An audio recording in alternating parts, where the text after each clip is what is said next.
Hello. नमस्कार दोस्तों। तो जो हमारी सीरीज चल रही थी राजस्थान का अध्ययन, कक्षा 10 की पुस्तक राजस्थान का इतिहास एवं संस्कृति, उसके अब तक हमने अध्याय पढ़े हैं। अध्याय 10 हम पढ़ चुके हैं, उनका अध्ययन हमने कर लिया। आज हम अध्याय 11 पढ़ेंगे, जिसका नाम है राजस्थान के प्रमुख व्यक्तित्व। तो राजस्थान के प्रमुख व्यक्तित्व के बारे में हम इस अध्याय में अध्ययन करेंगे। तो सर्वप्रथम हम देखते हैं कि राजस्थान के जो प्रमुख व्यक्तित्व हुए हैं, जो व्यक्ति हुए हैं, कहाँ से, कौन कौन से जिले। जैसे बीकानेर में हुए दयालदास चारण, जिन्होंने दयालदास री ख्यात बीकानेर राठौड़ी ख्यात लिखी। किशनगढ़ में हुए निहाल चंद चित्रकार हुए हैं, जिन्होंने बनी ठनी नामक चित्र बनाया, बनी ठनी का। डूंगरपुर में देखें तो डूंगरपुर में गौरीबाई, गौरीबाई कृष्ण भक्त कवित्री थी। मेवाड़ में देखें तो पन्ना धाय, जिन्होंने महाराणा उदय सिंह की रक्षा की थी बनवीर से। और यहीं पर हुए मेवाड़ में कवि राजा श्यामल दास ददुआड़िया, भीलवाड़ा जिले में इनका जन्म हुआ था। तो इन्होंने मेवाड़ के क्या जो इतिहास है उसके बारे में लिखा। मारवाड़ में हुए गोराधाय, जिन्होंने अजीत सिंह की रक्षा की, गोराधाय और दुर्गादास राठौड़ ने। और मारवाड़ में दुर्सा आडा, जिन्होंने विरत छतरी आदि ग्रंथ लिखे। तो एक एक के बारे में इसमें अध्ययन करेंगे। तो सर्वप्रथम हम बात करेंगे मेवाड़ और मारवाड़ की जो धात्री माताएं हैं। धात्री माताएं मतलब दाई माएँ, पन्नाधाय और गोराधाय के बारे में। और यहीं पर हम बात करेंगे मारवाड़ के जो अजय योद्धा है वीर दुर्गादास राठौड़। मारवाड़ के राठौड़ों का यूलिसेस कर्नल जेम्स टोड ने कहा है। मारवाड़ का अणबिंदिया मोती इनको कहा जाता है, वीर दुर्गादास राठौड़ को। तो इनके बारे में, जैसे पन्नाधाय के बारे में एक कहावत चलती है कि हीरा पन्ना मोकड़ा खोदन खान पहाड़, असली पन्ना तो जने माटी धर मेवाड़। हीरा पन्ना मोकड़ा मतलब हीरे और पन्ने तो बहुत सारे हैं, मतलब जो ये आभूषण बनाने के लिए काम में लिए जाते हैं। हीरा पन्ना ये बहुत सारे हैं, लेकिन खोदन खान पहाड़, हर खान कई खानों से, कई पहाड़ों में से हमें मिल जाते हैं हीरा और पन्ना आदि जो रत्न है, ये मिल जाते हैं। लेकिन असली पन्ना तो जने माटी धर मेवाड़, लेकिन असली पन्ना तो मेवाड़ की माटी ने जनी है। कौन थी वो? पन्ना धाय थी। तो पन्ना हीरा ये आदि आभूषण जो रत्न है, ये तो बहुत सारे प्राप्त हो जाते हैं जब भी हम कहीं पर खान या इनमें खानों में मिल जाते हैं, लेकिन असली पन्ना तो किसने? माटी, मेवाड़ की माटी से निपजा है। तो सर्वप्रथम हम बात करते हैं पन्ना धाय के बारे में। पन्ना धाय कौन थी? पन्ना धाय का जन्म होता है चित्तौड़ के निकट पांडोली गांव में।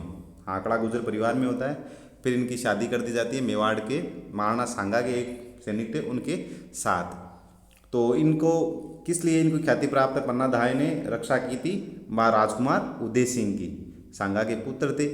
जब सांगा की मृत्यु हो जाती है तो उसके बाद में उनके बेटे राजा बनते हैं वो महाराणा विक्रमादित्य। विक्रमादित्य से पहले बनते हैं राणा रतन सिंह, उसके बाद विक्रमादित्य बनते हैं। और विक्रमादित्य की हत्या कर दी जाती है। उन्हीं में एक दासी पुत्र थे, उन्हीं का एक सामंत था, दासी पुत्र था महाराणा क्षेत्र सिंह या लाखा के जो दासी पुत्र था उसका नाम था बनवीर। उस बनवीर ने महाराणा विक्रमादित्य की हत्या कर दी और उसके बाद में वो प्रयास कर रहा था कि मैं राजकुमार उदय सिंह को भी मार दूं और फिर मेवाड़ का राजा बन जाऊं और मुझे वापस कोई भी गद्दी से ना हटा सके। लेकिन उस समय पन्ना दाय ने राजकुमार उदय सिंह की रक्षा की, उनके पालने में अपने पुत्र चंदन को सुला दिया और बनवीर ने उदय सिंह समझकर बनवीर ने जो है उनको चंदन को मार दिया था। तो इस प्रकार वो माँ थी जिसने अपने पुत्र का बलिदान देकर मेवाड़ के राजकुमार की जान बचाई थी, उनको संरक्षण प्रदान किया था। फिर वो वहाँ से इनको ले गई कुमलगढ़। कुमलगढ़ में उन्होंने वहाँ पर शरण ली और कुमलगढ़ में वहाँ इन्होंने राजकुमार उदय सिंह का पालन पोषण किया। और बाद में जब मारवाड़ के सहयोग से, मालदेव के सहयोग से उन्होंने वापस बनवीर को हराकर उदय सिंह और उनके जो सामंत थे, मेवाड़ी सामंत थे, उन्होंने उदयपुर को वापस, चित्तौड़ को उन्होंने वापस बनवीर से मुक्त करवाया और फिर राजकुमार उदय सिंह को राजा बनाया था। महाराणा उदय सिंह को राजा बनाया 1537 में। तो इन्होंने जो रक्षा की थी 1535 में, इन्होंने रक्षा की थी बनवीर से, किसकी? राजकुमार उदय सिंह की, अपने पुत्र चंदन का बलिदान देकर। इसी प्रकार हुई गोरादाय, मारवाड़ में हुई है गोरादाय। इनको मारवाड़ की पन्नादाय भी कहते हैं। जिस प्रकार मेवाड़ में पन्नादाय ने राजकुमार उदय सिंह की रक्षा की थी, उसी प्रकार गोरादाय ने अपने पुत्र का बलिदान देते हुए राजकुमार अजीत सिंह की रक्षा की थी। अजीत सिंह थे महाराजा जसवंत सिंह के पुत्र थे। जब जसवंत सिंह की मृत्यु हो जाती है जमरूद में और वहाँ से जब उनका परिवार लौट रहा होता है, तब उनकी एक रानी को पुत्र प्राप्त होता है अजीत सिंह। लेकिन औरंगजेब सोचता है कि अगर ये पुत्र जीवित रह गया तो मारवाड़ पर उसका अधिकार नहीं होगा, इसलिए वो कोशिश करता है कि उस पुत्र को मार दिया जाए, अजय सिंह को मार दिया जाए, इसलिए वो दिल्ली उसको बुलाता है। लेकिन बीच रास्ते में ही या कुछ कहावतें मिलती है वहीं पर, कहाँ पर, दिल्ली में ही इन्होंने गोरादाय और दुर्गादास राठौड़ ने मिलकर उनको वहाँ से निकाल लिया था अजीत सिंह को, और उनके स्थान पर अपने पुत्र को सुला दिया था। तो इस प्रकार गोरादाय ने भी अपने राज्य के लिए अपने पुत्र का बलिदान दिया था, इसलिए आज हम इनको याद कर रहे हैं। गोरादाय प्रसिद्ध व्यक्तित्व के धनी।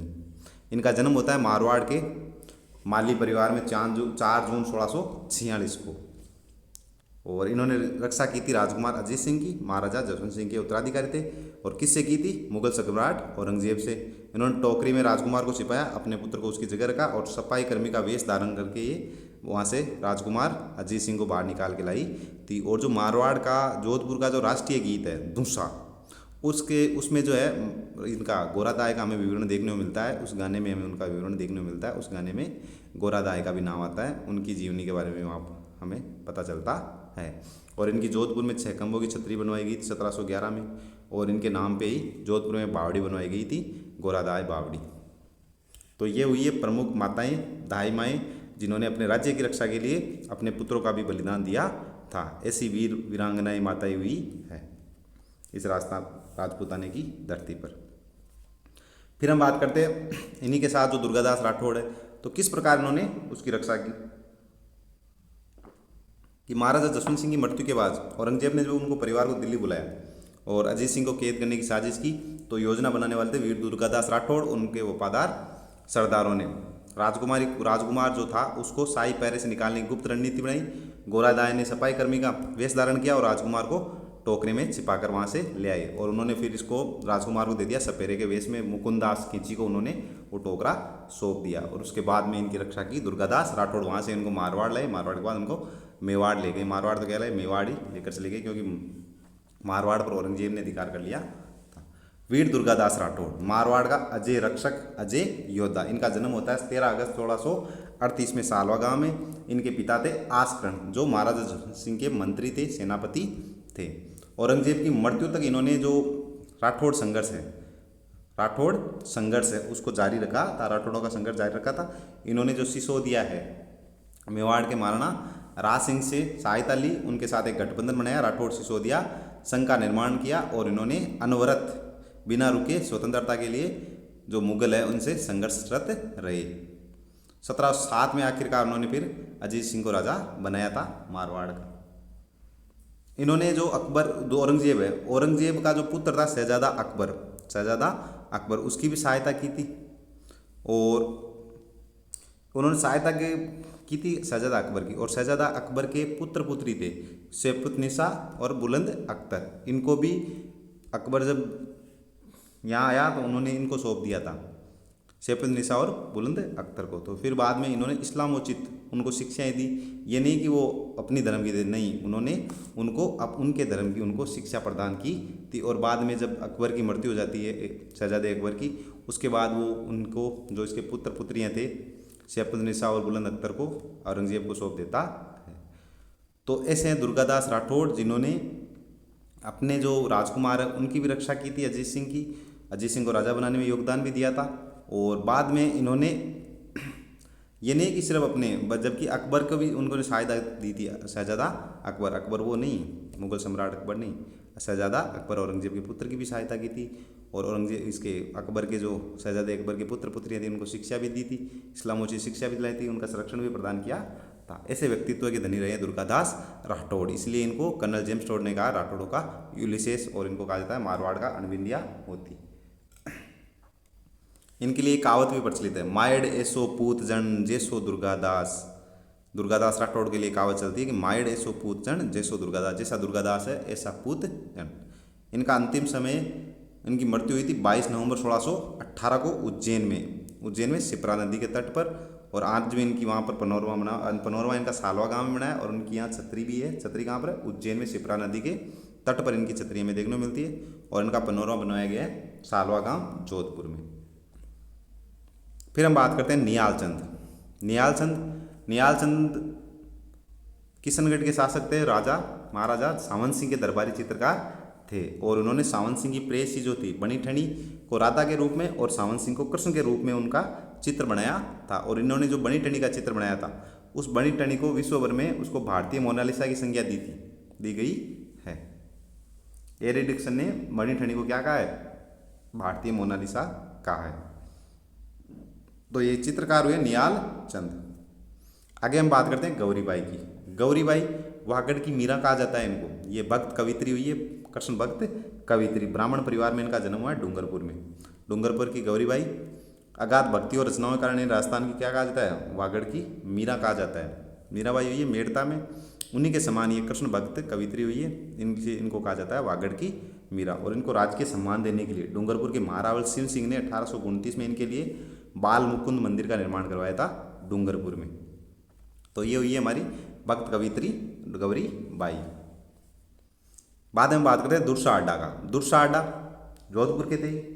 मुगल दरबार के समकालीन होने के बावजूद भी उस समय मुगलों का ज़्यादा शासन था यहाँ पर, मुगलों का, लेकिन वो डरे नहीं, और बल्कि उन्होंने जो हमारे महाराणा प्रताप है, रावचंद्र सेन है, उनकी देशभक्ति और संघर्ष का उन्होंने यशोगान किया था। उन्होंने कुछ रचनाएं लिखी जिनमें आता है विरुद्ध छतरी। विरुद्ध छतरी सर्वाधिक प्रसिद्ध महाराणा प्रताप की शौर्य गाथा पर आधारित है, और ये सर्वाधिक प्रसिद्ध हुई विरुद्ध छतरी। और दूसरी है किरतार बावनी, और एक है विरमदेव सोलंकीरा दुआ। ये दुर्सा अड्डा की अद्वितीय रचनाएं। इनके बारे में अक्सर पूछा जाता है एग्जाम में कि विरुद्ध छतरी किन की रचना है? दुर्सा अड्डा की है। किरतार बावनी, विरमदेव सोलंकीरा दुआ, ये इनकी तीन ये प्रमुख रचनाएं है ना, ये हमेशा एग्जाम में हमें देखने को मिलती है। प्रश्न इनके बारे में पूछा जाता है कि विरुद्ध छतरी किन की रचना है, किरतार बावनी किन की है, विरमदेव सोलंकीरा दुआ। ये कम पूछा जाए, बाकी ये दो है ना, ये तो बहुत अधिक पूछी जाती है एग्जाम। फिर हम बात करते हैं राजपूताने की और भी, जैसे दयालदास विख्यात। दयालदास ने लिखी थी बीकानेर रे राठौड़ों विख्यात। बीकानेर के राठौड़ों की उत्पत्ति से लेकर, राठौड़ों की उत्पत्ति मारवाड़ में राठौड़ आए थे, फिर सर्वप्रथम फिर यहाँ से चले गए बीकानेर नगर बसाया था। तो जो राठौड़ की उत्पत्ति से लेकर बीकानेर के राजा सरदार सिंह वहाँ तक का इतिहास इन्होंने लिखा था। इनका जन्म होता है 1798 ईस्वी में बीकानेर में। और इन्होंने जो बीकानेर में जो ये राठौड़ोरी ख्यात या दयालदासरी ख्यात लिखी, इन्होंने इनमें जो बीकानेर राज्य है उसकी प्रशासनिक व्यवस्था, मुगल मराठों से संबंध कैसे थे बीकानेर के, उनके बारे में, और जितने भी फरमान आए जारी हुए थे बीकानेर के लिए उनका उन्होंने राजस्थानी अनुवाद भी किया था। और इनके ग्रंथों में हमें राजस्थान उनकी बीकानेर के प्रशासनिक व्यवस्था, मुगल मराठों से संबंध, ये हमें उनके ग्रंथों में हमें देखने को मिलता है, विस्तृत जानकारी वहाँ से प्राप्त होती है। एक वीर विनोद के रचनाकार हुए हैं कविराज श्यामल दास ददुआड़िया। इनका जन्म हुआ था 1836 में भीलवाड़ा गाँव में। मेवाड़ के महाराणा शंभू सिंह और सज्जन सिंह के दरबारी विद्वान थे। इनके संरक्षण में ये इन्होंने कार्य किया था। और जब राजा ने कहा कि मेवाड़ का इतिहास लिखो, तो मेवाड़ राज्य का विशाल और प्रमाणिक इतिहास इन्होंने लिखा था। अगर हम मेवाड़ की जानकारी हमें प्राप्त होती है तो हमें वीर विनोद नामक ग्रंथ से हमें अधिक बहुत ज़्यादा जानकारियाँ प्राप्त होती है। इन्होंने ब्रिटिश सरकार ने उनको एक उपाधि दी, केसरे हिंद की उपाधि इन्होंने इनको जो है ब्रिटिश सरकार ने दी थी। और महाराणा द्वारा इनको दी गई थी कवि राजा की उपाधि प्रदान की गई थी। इनको कवि राजा श्यामल दास को।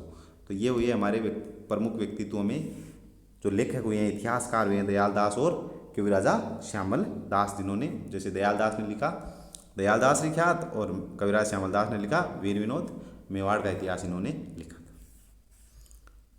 तो इस प्रकार हमने अब तक जो बात की उनमें हमने देखो जो त्याग और बलिदान की बात करें तो पन्ना दास है, गोरा दास है, दुर्गा दास है, इन्होंने अपनी मातृभूमि के लिए बहुत सारे त्याग और बलिदान दिए है। श्यामल दास, दयालदास, दुर्सा अड्डा, ये जो है वो हमारे इतिहासकार हुए हैं, इन्होंने लेखक हुए हैं जिन्होंने राजस्थान के इतिहास के बारे में यहाँ लिखा था, अपने अपने रियासतों के बारे में। जैसे श्यामल दास ने मेवाड़ के बारे में, दयालदास ने बीकानेर के बारे में, बीकानेर का इतिहास लिखा। दुर्सा अड्डा ने मारवाड़ रहते महाराणा प्रताप पर, रावचंद्र सेन पर उनकी जो संघर्ष है, उनका यशोगान किया, उनकी वीरता का। कला में देखें तो निहाल चंद है, निहाल चंद ने अपनी तुलिका से चित्र बनाए, बनी ठनी का चित्र बनाया जो विश्व में फेमस हुआ, प्रसिद्ध हुआ, भारत की उसको मोनालिसा भी कहा जाता है उस चित्र को। फिर हम बात करें राजस्थान के और जो प्रमुख व्यक्तित्व रहे हैं, महान व्यक्तित्व के धनी, जैसे शौर्य के प्रतीक माने तो मेजर पीरू सिंह है, परमवीर चक्र विजेता मेजर सिद्धांत सिंह है, बीरबल सिंह है, ये शौर्य विजेता रहे हैं। साहित्य और इतिहास में कार्य करने वाले प्रमुख व्यक्ति कौन थे? गौरीशंकर हीराचंद ओझा है, जिन्होंने राजस्थान का इतिहास लिखा, आधुनिक राजस्थान इतिहास के जनक माने जाते हैं। जाबरमल शर्मा है, पत्रकारिता के भीष्म पितामह कहा जाता है। विजयदान देता है, कन्याल सेठिया है, इन्होंने अनेक रचनाएं लिखी है। कलाकारी में देखे मांड गायन शैली में जिन्होंने अल्लाह जिलाबाई ने केसरिया बावलम आओ नी पधारो हमारे देश, इसको मांड गायकी में उन्होंने विश्व प्रसिद्ध दिलाई। गौरी देवी है, इन्होंने मांड गायन का कार्य किया, गायन शैली की प्रमुख कलाकार रही है। समाज सुधारों में बाबूजी चतुर सिंह है, स्वामी केशवानंद प्रसिद्ध है, इन्होंने समाज सुधार के लिए कार्य किए थे। तो एक एक की बात करते हैं हम। जैसे बीकानेर में जन्म होता है अल्लाह जिलाबाई का 1902 में। जोधपुर में विजयदान देता का बोरुंदा जोधपुर में इनका जन्म हुआ था 1926 में, विजयदान देता। गौरी देवी का पाली में जन्म हुआ 1920 में। मेजर शैतान सिंह का भी जन्म हुआ जोधपुर में, बाणासुर गांव पड़ता है, जोधपुर में नहीं है, आजकल ये फलोदी में आ गया बाणासुर।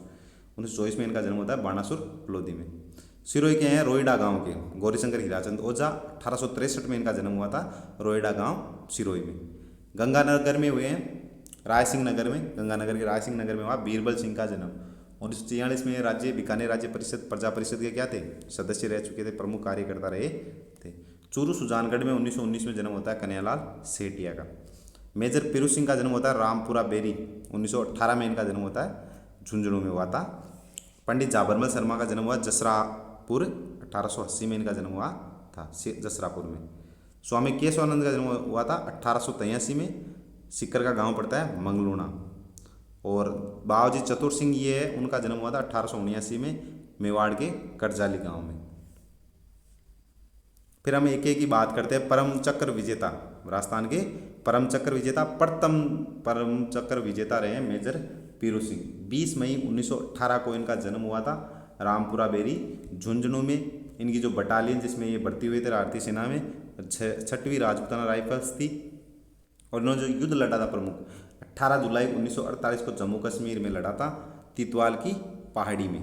जब दुश्मनों ने आक्रमण किया था उस समय अंतिम सांस लेने से पहले उन्होंने दुश्मन के ठिकानों को नष्ट कर दिया था, और फिर ये शहीद हो गए थे। मरणोपरांत इनको परमवीर चक्र मिला था, और राजस्थान के प्रथम परमवीर चक्र विजेता रहे हैं मेजर पीरू सिंह। 18 जुलाई 1948 को ये शहीद हुए थे। बाद में बात करते हैं मेजर शैतान सिंह, जिनको कहते हैं बाणासुर के शहीद, क्योंकि ये बाणासुर के थे, बाणासुर गांव फड़ौदी के निवासी रहे हैं।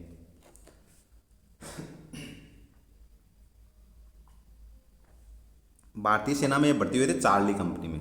कौन सी कंपनी में? इनकी कंपनी थी चार्ली कंपनी। 17 नवंबर और 18 नवंबर 1962 को भारत चीन का जो युद्ध चल रहा था उसमें इन्होंने लद्दाख क्षेत्र की चुशुल चौकी पर ये तैनात थे। यहाँ पर इन्होंने 120 साथियों के साथ चीनी सेना को 2 बार पीछे धकेल दिया था, लेकिन चीनी सेना बहुत अधिक संख्या में थी। फिर उनके पास जब 2 सैनिक बचे तो उन्होंने उन 2 सैनिकों को पीछे चौकी पर भेजा सूचना देने के लिए, और स्वयं चीनियों का सामना किया था, और अपने अकेले गोलीबारी करते हुए उन्होंने इनके प्राण त्याग दिए थे, शहीद हो गए थे 18 नवंबर 1962 को। मरणोपरांत इनको दिया गया था परमवीर चक्र। तो राजस्थान के परमवीर चक्र विजेता रहे हैं मेजर पीरू सिंह और मेजर शैतान सिंह। प्रथम रहे हैं पीरू सिंह। तो कैसे याद रखें प्रथम परमवीर चक्र विजेता कौन रहे? तो प्रथम में भी पाया जाता है, परमवीर चक्र में भी पाया जाता है, और पीरू सिंह में भी पाया जाता है। तो प्रथम परमवीर चक्र विजेता रहे हैं मेजर पीरू सिंह। फिर हम बात करते हैं बीरबल सिंह। बीरबल सिंह कौन था? इनके याद में बीरबल दिवस भी मनाया था बीकानेर प्रजामंडल ने। तो ये प्रश्न अक्सर पूछा जाता है बीरबल दिवस कब बनाया था? 1 जुलाई 1946 को बीरबल दिवस मनाया गया था, क्योंकि 1 जुलाई 1946 को बीरबल शहीद हो गए थे। तो ये क्या है क्या नहीं? बीकानेर प्रजा परिषद के सदस्य रहे। सामंती अत्याचारों के विरुद्ध इन्होंने नागरिकों को अधिकारों की आवाज़ उठाई थी इन्होंने। 30 जून 1946 को बीकानेर प्रजा परिषद द्वारा राय सिंह नगर में कार्यकर्ताओं का सम्मेलन रखा गया, और उस सम्मेलन में भावी रणनीति पर विचार किया गया, और उन्होंने विचार बनाया कि 1 जुलाई को हम झंडा अभिवादन कार्यक्रम रखेंगे। तो इन्होंने 1 जुलाई को झंडा अभिवादन कार्यक्रम रखा। सारे के जो कार्यकर्ता है वो हाथों में तिरंगा लिए हुए सम्मेलन स्थल पर पहुंचे। लेकिन जब बीरबल सिंह को पता चला कि रेलवे स्टेशन पर, जो रेलवे स्टेशन है वहाँ पर कार्यकर्ताओं की गिरफ्तारी और जुल्म की सूचना, वहाँ पर उनको गिरफ्तार किया जा रहा है, उन पर जुल्म किया जा रहा है, ये सूचना जब बीरबल सिंह को मिली तो बीरबल सिंह वहाँ के लिए रवाना हो गए। उनके नेतृत्व में लोग, जनता है, उन्होंने स्टेशन की ओर तिरंगा मार्च किया, और वहाँ के जो भी अंग्रेज़ अधिकारी थे वो घबरा गए, और घबराए अंग्रेज़ अधिकारियों ने क्या किया, सरकारी अधिकारियों ने इन पर गोलीबारी कर दी, और इसी गोलीबारी में सही एक बीरबल सिंह को गोली लग गई एक, और उसके कारण वो वहीं पर शहीद हो गए थे।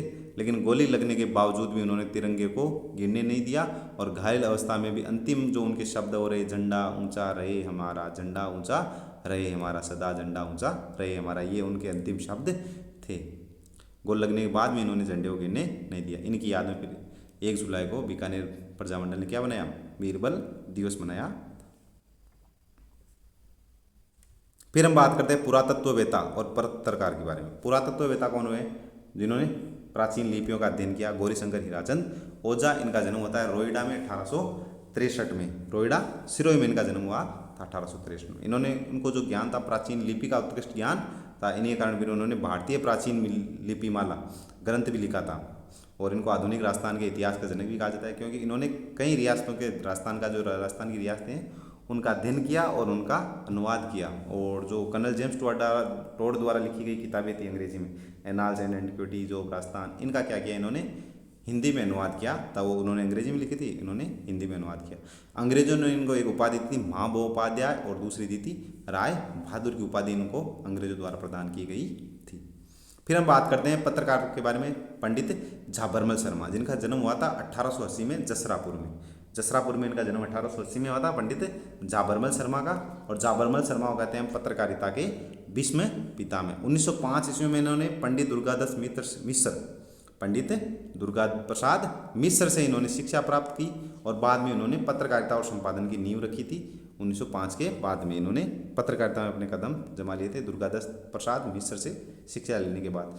इन्होंने बहुत सारे संपादन कार्य किए, जैसे सिक्कर का इतिहास, खेतरी का इतिहास, खेतरी नरेश और विवेकानंद, श्री अरविंद चरित, भारतीय गोधन, ये प्रमुख इनके संपादन कार्य रहे हैं पत्रकार पंडित झाबरमल शर्मा के। फिर हम बात करें विजयदान देता। विजयदान देता इनका नाम, और भी एक उपनाम है इनका बीजी। इन्होंने लोक कथाएं लिखी, लोक गद्य लिखे, जैसे इनकी प्रमुख कृतियां हैं बातारी फुलवारी है, बापू के 3 हत्यारे आलोचनात्मक ग्रंथ है, चौधराइन की चतुराई, दुविधा। ये दुविधा इतनी फेमस हुई कि इस पर अब तक फिल्में बन चुकी है। दुविधा और फिल्म बनी थी, अमोल पालेकर ने बनाई थी, और एक मणि कौल ने भी दुविधा पर फिल्म बनाई थी, दुविधा नामक फिल्म। और दुविधा पर पहली नामक फिल्म बनाई थी अमोल पालेकर ने, इन पर फिल्म बनाई थी। दुविधा जो नामक इनका जो करती है ना, इस पर इनको जो है ये संस्थापक रहे हैं। रूपायन संस्थान जो है बोरुंदा में, विजयदान देता जिसका संस्थापक रहे हैं कोमल कोठारी, और उसके सह संस्थापक रहे रूपायन संस्थान के कौन रहे हैं? विजयदान देता। इनको बहुत सारे रत्न भी प्राप्त हो चुके हैं, राजस्थान रत्न पुरस्कार, पद्मश्री विजेता विजयदान देता। कन्हैयालाल सेठिया, फिर हम बात करते हैं कन्हैयालाल सेठिया। कन्हैयालाल सेठिया, इनके जो लोकप्रिय गीत है जैसे धरती, धोरारी, पातल और पीथल, ये प्रमुख गीतों के रचनाकार रहे हैं कन्हैयालाल सेठिया। इनके और भी ग्रंथ देखे तो हमें अग्निवीणा इन्होंने देश प्रेम और राष्ट्र प्रेम से ओतप्रोत एक ग्रंथ लिखा अग्निवीणा। इसी अग्निवीणा पर के कारण इन पर एक राजद्रोह का आरोप भी लगा था। किन पर? कन्हैयालाल सेठिया। एक लिखा कुण जमीन रो धनी। बीकानेर प्रजा परिषद, जब बीकानेर का प्रजामंडल चल रहा था उस समय लोगों को इन्होंने सचेत करने के लिए, लोगों को जागरूक करने के लिए एक लिखा कुण जमीन रो धनी नामक ग्रंथ के माध्यम से लोगों में जागृति फैलाई। इन्होंने आबू विलय संघर्ष भी, जब राजस्थान में आबू का विलय हो रहा था, राजस्थान का एकीकरण हो रहा था और माउंट आबू जो एरिया है इसको आबू देलवाड़ा वाला क्षेत्र राजस्थान में नहीं मिला जा रहा, उस समय इन्होंने संघर्ष जारी रखा और आबू को मिलाने में महत्वपूर्ण योगदान निभाया था। राजस्थानी भाषा को संवैधानिक मान्यता हेतु भी इन्होंने प्रयास किया ताकि राजस्थानी भाषा को भी संवैधानिक मान्यता प्रदान की जाए, इसके लिए भी प्रयास कन्हैयालाल सेठिया ने बहुत किया था। मांड गायन शैली में देखें तो 2 महान महिला हुई, एक तो अल्लाह जिलाबाई, बीकानेर में इनका जन्म हुआ था 1 फरवरी 1902 को। केसरिया बालम आओ नी पधारो मारे देश, सर्वाधिक प्रसिद्धि इस गीत को जिन्होंने दिलाई वो है अल्लाह जिलाबाई। ये मांड गायकी थी, मांड गायन शैली में गायन करती थी। 1983 में रॉयल अल्बर्ट हॉल में VCC लंदन द्वारा इनको कोर्ट सिंगर का अवार्ड भी दिया गया था। इनको एक अवार्ड दिया था कोर्ट सिंगर का लंदन में। पद्माक्षी पुरस्कार भी दिया गया था इनको 1982 में। 2012 में इनको राजस्थान रत्न पुरस्कार से भी सम्मानित किया गया था अल्लाह जिलाबाई। गौरी देवी, ये जोधपुर की है, 1920 में इनका जन्म होता है और इनको माता पिता दोनों ही बीकानेर दरबार के संगीत प्रतिभाए थे, इसलिए इनको विरासत में ये मिला था मांड गायन शैली। इनको परिवार में इनके माता पिता क्या थे? संगीत कलाकार थे। इन्होंने मास्को में आयोजित भारत महोत्सव में मांड गायकी से श्रोताओं को सम्मिलित और प्रदेश का नाम रोशन किया था। मांड गायन शैली में गीत गाती थी गौरी। फिर हम बात करते हैं समाज सुधारकों के बारे में। समाज सुधारकों में हुए लोक संत बाबूजी चतुर सिंह जी। चतुर सिंह जी मेवाड़ के हैं, राजघराने से संबंधित थे। जब इनका विवाह हुआ और कुछ समय बाद ये विदुर हो गए, तो विदुर होने के बाद इन्होंने सांसारिक मोह माया को छोड़ दिया और बाद में ये किसमें शामिल हो, इसमें आ गए योग अभ्यास, चिंतन, आध्यात्मिकता की ओर इन्होंने अपना रुख कर लिया था। इन्होंने सुकेर गांव उदयपुर में अपनी झोंपड़ी बनाई और वहीं पर योगाभ्यास किया और चिंतन किया और आध्यात्मिक चिंतन किया। बाद में संस्कृत और राजस्थानी में जन उपयोगी साहित्य से इन्होंने जन जागरण लाए। उन्होंने साहित्य लिखा। प्रमुख कृतियाँ इनकी देखें तो भगवत गीता की गंगाजलि टीका है, परमार्थ विचार है, ये इनकी प्रमुख कृतियाँ है। कारण तो कहतो फिरे हर किणी हकनाग, जन रे वे उनने कहे यो लिफाफे राख, ये इनकी प्रमुख कृतियों की प्रमुख इनकी एक लाइन देखने को मिलती है हमें। कारण तो कहतो फिरे हर किणी हकनाग, जन री वही उनने कहे यो लिफाफो राख। इसी प्रकार एक शिक्षा संत हुए स्वामी केशवानंद, सिक्कर के हैं स्वामी केशवानंद, ये शिक्षा संत हुए। इनका बचपन का नाम था बीरमा, और जब ये गांधी से मिले तो गांधी से प्रभावित होकर इन्होंने स्वाधीनता आंदोलन में भाग लिया और जेल की यात्रा भी की 1921-31 के दौरान। बाद में ये संगरिया में जाट विद्यालय, सिक्कर में संगरिया पड़ता है, वहाँ पर ये संगरिया में जाट विद्यालय के में भी कार्य किया। और इस विद्यालय को निम्न स्तर से लेकर उच्च स्तर, मतलब विद्यालय से लेकर महाविद्यालय स्तर तक इसका विस्तार किया था। यहीं पर संग्रहालयों की स्थापना की, ग्रामोद्यान विद्यापीठ की भी इन्होंने स्थापना की थी। और बीकानेर के रेगिस्तानी गांवों में 1944 से 56 के बीच में इन्होंने लगभग 300 पाठशालाओं की स्थापना की थी। इसलिए इनको कहते हैं हम शिक्षा संत। को 300 पाठशालाएं बहुत ज़्यादा होती है, तो 300 पाठशालाओं की स्थापना की थी बीकानेर में इन्होंने, इसलिए इनको कहा जाता है शिक्षा संत। स्वामी केशवानंद कौन है? शिक्षा संत। शिक्षा संत कौन है राजस्थान में? स्वामी केशवानंद। तो समाज सुधारकों के बारे में बात की हमने प्रमुख। तो हमने जो भी अब तक पढ़े उनमें हम देखते हैं मेजर पीरू सिंह और मेजर शैतान सिंह। परमवीर चक्र विजेता रहे हैं मेजर पीरू सिंह और मेजर शैतान सिंह। पद्मश्री से सम्मानित कौन रहे हैं? अल्लाह जिलाबाई को पद्मश्री मिला हुआ है 1982 में। कन्हैयालाल सेठिया को मिला और विजयदान देता को, कन्हैयालाल सेठिया को मिला वो 2004 में, और इनको मिला 2007 में, और अल्लाह जिलाबाई को मिला था 1982 में पद्मश्री। केंद्रीय साहित्य अकादमी अवार्ड विजयदान देता को मिला और कन्हैयालाल सेठिया को प्राप्त हुआ है। बिहारी पुरस्कार विजयदान देता को बिहारी पुरस्कार मिला हुआ है।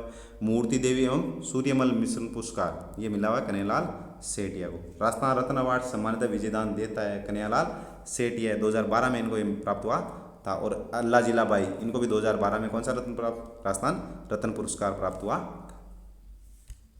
फिर हम बात करते हैं और भी हमारे जो प्रमुख व्यक्तित्व हैं आध्यात्मिक चेतना जगाने वालों में। आचार्य तुलसी हुए हैं, आचार्य नानेश मुनि हुए, समता दर्शन और व्यवहार नामक पुस्तक लिखी थी। आचार्य तुलसी ने अणुव्रत आंदोलन चलाया था।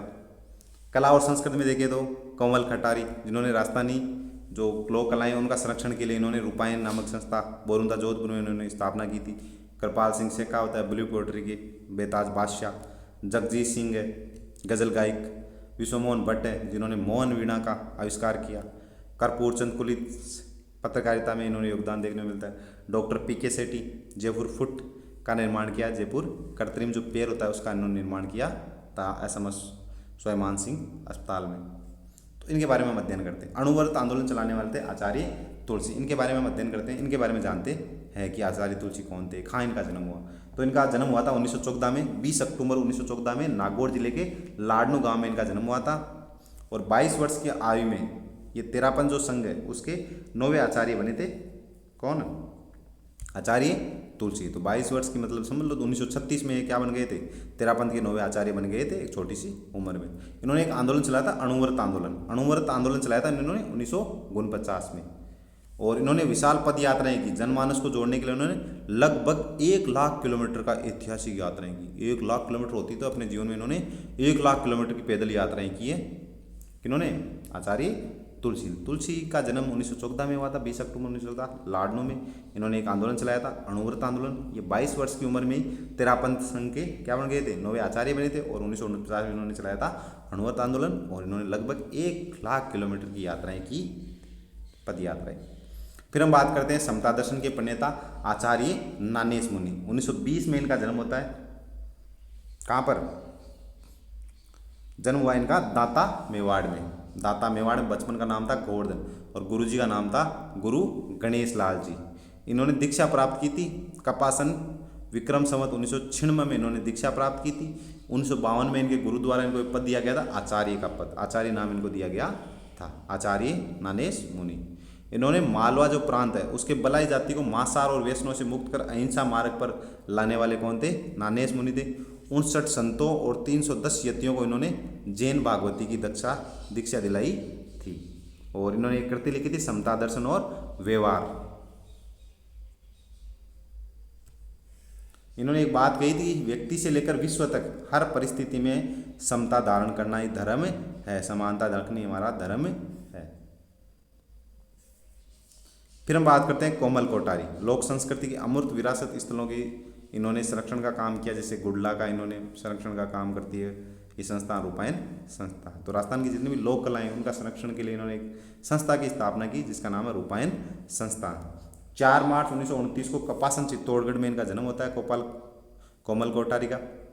रूपायन नामक संस्था इन्होंने 1960 में एक संस्था की स्थापना की जिसका नाम है रूपायन संस्था। संस्थापक रहे हैं कौन है? कोमल कोठारी। जोधपुर के बोरुंदा में स्थापित की थी इन्होंने, जोधपुर के बोरुंदा में रूपायन संस्था की स्थापना की थी और अपना संपूर्ण जीवन लोक संस्कृति के उन्नयन में इन्होंने समर्पित किया था।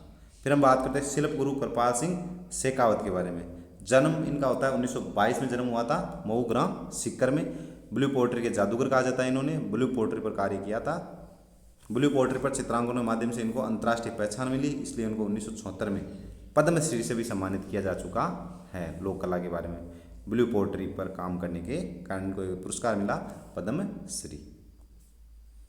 फिर हम बात करते हैं गजल के बादशाह जगजीत सिंह के बारे में। जगजीत सिंह इनका जन्म हुआ था 8 फरवरी 1941 को श्रीगंगानगर के एक सिख परिवार में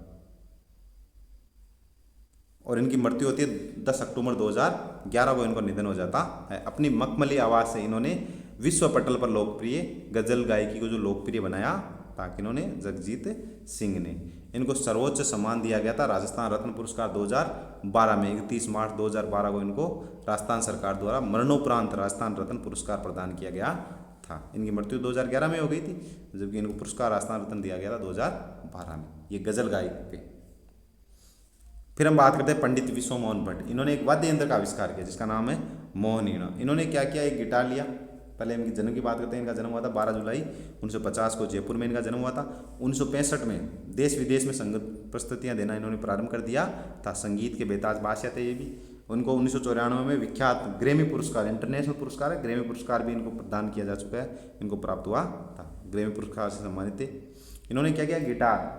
गिटार लिया और गिटार में फिर 14 अतिरिक्त तारों का समन्वय बनाया और एक नई वीणा, मोहन वीणा, एक नया वाद्य यंत्र बनाया मोहन वीणा, जिन्होंने उनमें सितार, सरोद और वीणा, इनके जो भी तार है इनको मिलाकर इन चारों का एक संगम बनाया। गिटार पे इन तारों को सेट किया और उसका नया नाम बनाया मोहन वीणा नामक एक नया वाद्य यंत्र का आविष्कार किया था पंडित विश्व मोहन भट्ट। तो ये गजब के गायक कलाकार रहे विश्व मोहन भट्ट, जिनको ग्रैमी पुरस्कार भी मिला है। फिर हम बात करते हैं राजस्थान के कपूरचंद कुलिस। 1926 में 20 मार्च 1926 को इनका जन्म हुआ था टोंक जिले के छोटा गांव में। 1951 में इन्होंने पत्रकारिता की शुरुआत की थी। 1956 में 7 मार्च 1956 में इन्होंने प्रारंभ किया था राजस्थान पत्रिका। आज हम वर्तमान में जो राजस्थान पत्रिका पढ़ते हैं इनकी नींव रखने वाले थे कपूरचंद कुलिस। 1975 में जब आपातकाल लगा हुआ था, राष्ट्रीय आपातकाल लगा हुआ था, उस समय इन्होंने राजस्थान के जो गांव हैं उनकी यात्राएं की और मैं देखता चला गया नामक इन्होंने एक श्रृंखला लिखी अपने अखबार में। और इन्होंने एक कॉलम भी लिखते थे नियमित। राजस्थानी जो पत्रिका है राजस्थान पत्रिका, उनमें एक कॉलम आता है इनका नियमित, ढूंढाड़ी भाषा में लिखा गया उनका नियमित कॉलम नाम था उसका पोलम पोल नामक ये कॉलम भी लिखा करते थे ढूंढाड़ी भाषा में। फिर हम बात करें मानवीय विद्वाचार के जनक डॉक्टर पीके सेठी। डॉक्टर पीके सेठी ने जयपुर फुट मतलब जयपुर कृत्रिम पैर, दिव्यांगों के लिए कृत्रिम पैर का इन्होंने आविष्कार किया था। 1969 में कब बनाया था? 1969 में सवाई मान सिंह चिकित्सालय में इन्होंने जयपुर फुट का निर्माण किया था। अपने सहयोगी थे इनके कारीगर रामचंद्र के महत्वपूर्ण तकनीकी सहयोग से इन्होंने जयपुर फुट जो कृत्रिम पैर है इसका निर्माण किया था। इसी के उपलक्ष्य में इनको बहुत सारे पुरस्कार मिल चुके हैं चिकित्सा के क्षेत्र में। Ramon Magsaysay award, doctor BC Roy सम्मान, पद्मश्री से भी सम्मानित है ये। Rotary International award for world understanding and peace, ये भी इनको अवार्ड मिल चुका है। Rotary International award for world understanding and peace भी इनको मिल चुका है। तो इस प्रकार हमने जो अब तक प्रमुख व्यक्तित्वों के बारे में पढ़ा राजस्थान के, उनमें जैसे आचार्य तुलसी अध्यात्म के, आचार्य नानेश मुनि है। आचार्य तुलसी ने आंदोलन चलाया था, अणुवर्त आंदोलन। लाडू में इनका जन्म हुआ। लगभग 1 किलोमीटर की उन्होंने यात्राएं की थी। 1 लाख किलोमीटर की 1 लाख किलोमीटर की उन्होंने पैदल यात्राएं की थी लोगों को जोड़ने के लिए। आचार्य नानेश मुनि आध्यात्मिक प्रवृत्ति के व्यक्ति थे। समता दर्शन एवं व्यवहार नामक इन्होंने पुस्तक लिखी थी। इनका जन्म हुआ था दाता मेवाड़ में। समता दर्शन और व्यवहार नामक इन्होंने पुस्तक लिखी थी, समता दर्शन के जनक है। कोमल कोठारी ने रूपायन संस्थान की स्थापना की थी। बोरुंदा जोधपुर, इनका जन्म हुआ था कपासन चित्तौड़गढ़ में। कृपाल सिंह शेखावत हस्तशिल्प के कारीगर थे। ब्लू पोट्री के जनक है, ब्लू पोट्री में इन्होंने कार्य किया था। मऊ ग्राम सीकर में इनका जन्म हुआ था। पद्मश्री से सम्मानित 1976 में इनको पद्मश्री मिला। जगजीत सिंह संगीत गायकार थे, गजल गायकार थे, श्री गंगानगर के थे और इनको एक रत्न मरणोपरांत इनको 2012 में मिला था राजस्थान रत्न पुरस्कार। पंडित विश्व मोहन भट्ट संगीत के प्रसिद्ध कलाकार हुए। मोहन वीणा का इन्होंने आविष्कार किया था। गिटार, सरोद इनको मिलाकर इन्होंने एक नई वाद्य यंत्र बनाया था जिसका नाम था मोहन वीणा। जयपुर के रहने वाले थे और ग्रैमी पुरस्कार से सम्मानित है, एक इंटरनेशनल पुरस्कार से सम्मानित है। कर्पूर चंद कुलीस पत्रकारिता के जनक, पत्रकारिता के भीष्म पितामह हम कहते हैं पंडित झाबरमल शर्मा को। इन्होंने राजस्थान पत्रिका की शुरुआत की थी 1956 में। राजस्थान पत्रिका की शुरुआत करने वाले थे, नींव रखने वाले थे वह कपूर चंद कुलीस। सोडा टोंग के और इन्होंने एक श्रृंखला लिखी थी मैं देखता चला गया, राजस्थानी गाँवों के बारे में। डॉक्टर पीके सेठी चिकित्सा के क्षेत्र में नवाचार किया था। जयपुर फुट का निर्माण किया था, जयपुर कृत्रिम पेड़ का इन्होंने निर्माण किया था। एसएमएस अस्पताल में इनको प्रमुख पुरस्कार मिल चुके हैं। रेमन मैग्सेसे पुरस्कार, पद्मश्री पुरस्कार इनको प्राप्त हो चुके हैं, से सम्मानित है मैग्सेसे और पद्मश्री से।